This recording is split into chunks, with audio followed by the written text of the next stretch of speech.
Israeli जारहियत को हम कैसे रोक सकते हैं, और अब चूँकि सीज़ फायर हो चुका है उसके बाद की सूरत हाल को हम कैसे कंट्रोल कर सकते हैं, हम किस तरह इंटरनेशनल फोरम्स को इंगेज कर सकते हैं, और फ़लस्तीन को की जो जिस तरह फुरकान साहब भी कह रहे हैं एक एक इंच जो है वो वापस फ़लस्तीनियों को मिलना चाहिए जो कि उनका राइट है। सर सबसे पहले तो एक चीज़ हम क्लियर करें कैटेगोरिकली जी। पहली बात तो ये है कि जो पाकिस्तान ने किया फ़लस्तीन के लिए, ठीक, क्या was it enough?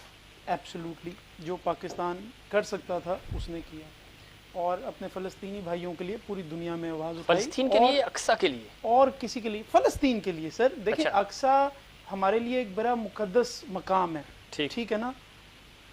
At the end of the day point ये है कि वो उसका जो सोवरेनिटी है वो फ़लस्तीनियों की है, ऐसे ही है। और पाकिस्तान जो कुछ कर सकता था उन्होंने किया है। अब जज्बाती बातों को जरा रख देते हैं एक साइड पे, क्योंकि ये वॉर के बारे में बात हो रही है, रीजनल पॉलिटिक्स के बारे में बात हो रही है। अब आते हैं फैक्ट्स के ऊपर।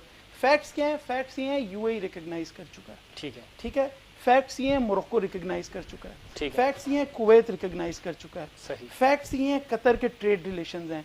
फैक्ट्स ये है कि जी मैं यूएई कहा मैंने। फैक्ट्स ये है कि टर्की, जो आजकल आप अर्थरुगुल आपने कौम को लगाया हुआ है, और टर्की के रिलेशंस हैं इसराइल के साथ, 3 बिलियन का ट्रेड है, ठीक है ना, ठीक है। अब आप आ जाएं बांग्लादेश की तरफ। बांग्लादेश ने अपने पासपोर्ट कर लिया, ठीक है ना। तो आपने सेंसफुली चीजों को लेके चलना होता है, पल्ले नहीं धेला करता फिर मेला मेला फौज घुसा दो यार। यार अपने जो ड्रोन आके मारते रहे हैं वो रुके नहीं, सही है। और यहाँ पे आप कहते हैं फौज भेजो, जज्बाती बातें हैं, ठीक है, क्लियर हो। तो फिर क्यों करते हैं जज्बाती बड़ा बातें? बुरा है इसराइल, तो फिर पागल क्यों बना रहे हैं? फिर बड़ा जालिम है, हराम काम कर रहा है, लेकिन दुश्मन भी है, उसकी एक तारीफ जो बनती है वो करो। और वो ये इतना छोटा सा मुल्क है, टेक्नोलॉजी देखो, सही, उसकी टेक्नोलॉजी देखो। यहाँ क्या वो आपने वायरल क्लिपों पे लोगों को लगाया हुआ है, अजीब अजीब किस्म के उनके मसाइल। तो हल क्या है? तो अब एक फौज की ब्रिगेड भेज दें, इजराइल फारिग है। एक ब्रिगेड, मैं तो पूरी फौज की बात चले फारिग कर दिया। छोटी सी ब्रिगेड इजराइल की तो कोई औकात नहीं है, नहीं कर सकते सर। इजराइल थोड़ी है, इजराइल के साथ रशिया खड़ा है, इजराइल के साथ अमेरिका खड़ा है। इजराइल सारा गेम होता है। वर्ल्ड वॉर 1 से आपने क्या सीखा है? वर्ल्ड वॉर 2 से आपने क्या सीखा है? एलाइज की विक्ट्री से आपने क्या सीखा है? जंग सिर्फ ये थोड़ी है आज की दुनिया में मैं ताकतवर हूं, मैं तुझे थप्पड़ मार के गिरा दूंगा, तू ताकतवर है, तू थप्पड़ मार के गिरा देगा। और भाई इनोवेशन लेके आओ, टेक्नोलॉजी डेवलप करो, अगर लड़ना है अपनी इकोनॉमी को बेहतर करो, फिर कहीं जाके आप करोगे। इन्होंने अर्थरोल का भी जिक्र किया। अब अच्छा है क्योंकि टर्की ने एक बड़ा जबरदस्त काम कर दिया। अच्छा है, प्रोपेगेंडा होना चाहिए, ज़ाहिर है अपने मुल्क के लिए आप करते हैं, लेकिन उसमें भी यही कहा गया कि जब तक हमारी इकॉनमी सही नहीं होगी हम दुनिया को फतह नहीं कर सकेंगे। ईमान उनका है। पाकिस्तान कब इन चीज़ों पे अमल करेगा? हमें अपनी इकॉनमी सबसे पहले सही करनी होगी, वो होगी तो दुबई भी हमारी बात सुनेगा। और जब हम मजबूत थे तो दुबई हमारी बातें सुनता था, सऊदीया हमारी बातें सुनता था, लेकिन अब वो हमसे ज़्यादा तगड़े हो गए। सर एक क्लैरिटी ले लें, दुबई हो, सऊदी अरब, जितने गल्फ कंट्रीज हैं ना छोटे छोटे, ये जिनके आकाओं ने बनाए हैं ना, जब तक उन्होंने कहा इजराइल दुश्मन है ये कहते रहे दुश्मन है, एक दिन उन्होंने कहा इजराइल दोस्त है, इन्होंने दोस्त बना लिया। तो इनकी अपनी कोई हैसियत है ही नहीं, ना इनकी आर्मी है, ना इनके पास आवाम है। इन्होंने बाहर से बुला के वो पूरे पूरे बेरी बेड़े खड़े किए हुए हैं जो इनकी हिफाजत कर रहे हैं। जो वक्त आएगा तो चले जाएंगे। ये देखें सही है, लेकिन इसमें पाकिस्तान कहाँ स्टैंड कर रहा है? देखिए पाकिस्तान बड़ी जबरदस्त जगह पे स्टैंड कर रहा है अल्हम्दुलिल्लाह। हमारी आज भी जितना FATF की बातें कर लें, ब्लैक लिस्ट में डाल देंगे, ग्रे लिस्ट में वो 78 में डाल तो चुके, ग्रे लिस्ट, ब्लैक लिस्ट और पता नहीं क्या क्या क्या हो गया।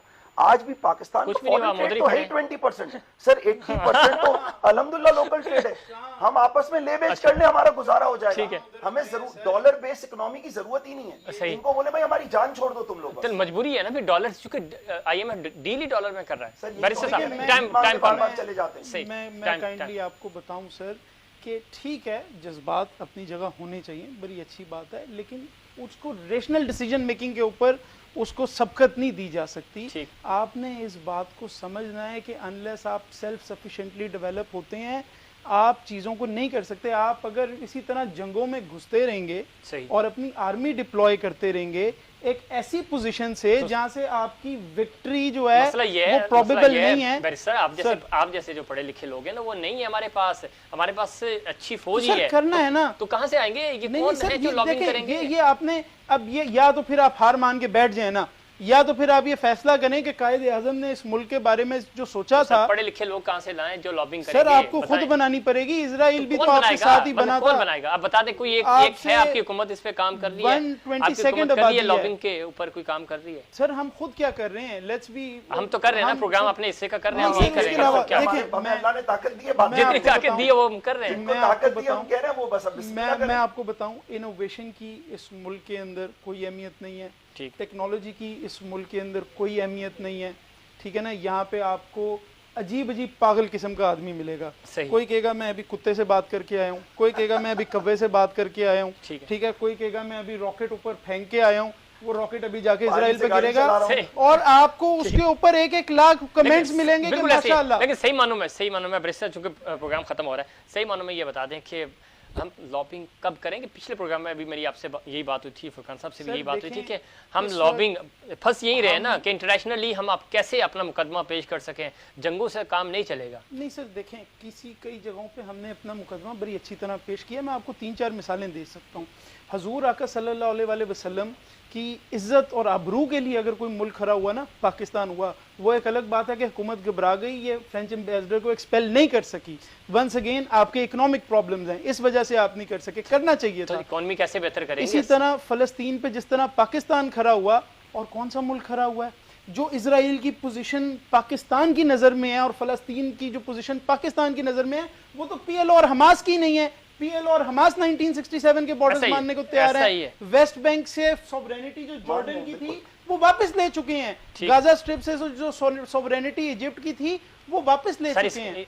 अब आपने अकल से चलना है, वो आप चल सकते नहीं चल सकते ना। या फिर आप शाह महमूद के इस इंटरव्यू के बाद बने रहे, शाह महमूद के इस इंटरव्यू के बाद और खान साहब की तकरीर के बाद जो मोमेंटम गेन करना था वो आपकी जो इंटरनेशनल लॉबिंग के इदारे हैं वो नहीं कर सकते। यही तो मसला है। एक दुनिया बेवकूफ नहीं है, दुनिया ने सिर्फ कन्विंस नहीं होना। सही आखिरी फुरकान साहब, अच्छा जल्दी वाइंड अप का कहा जा रहा मुझे सर। आपने सिर्फ कन्विंसिंग आर्ग्यूमेंट से इस दुनिया को फतह नहीं करना, इकोनॉमिक इंटरेस्ट से करना। ठीक है, इंटरनेशनल फोरम सारे के सारे कुफर के बनाए हुए इदारे हैं, ठीक है। हमारा इन इदारों से कोई ताल्लुक नहीं है, चाहे वो यूनाइटेड नेशन हो, चाहे वो IMF हो, चाहे वो FATF हो। डील तो हमें इनको उठा के दीवार पे मारना पड़ेगा, उसके बगैर हमारे मसाइल हल नहीं होंगे। हमारी सबसे बड़ी गलतफहमी पता है क्या है? इन इदारों के पास भीख मांगने से हमारे मसले हो जाएंगे। इन इदारों ने ना कश्मीर का मसला हल किया, ना फलस्तीन का मसला हल किया, तो क्या हम खुद भी सर हम खुद के मसले हल कर सकते हैं? नहीं करना चाह भी रहे हैं या नहीं?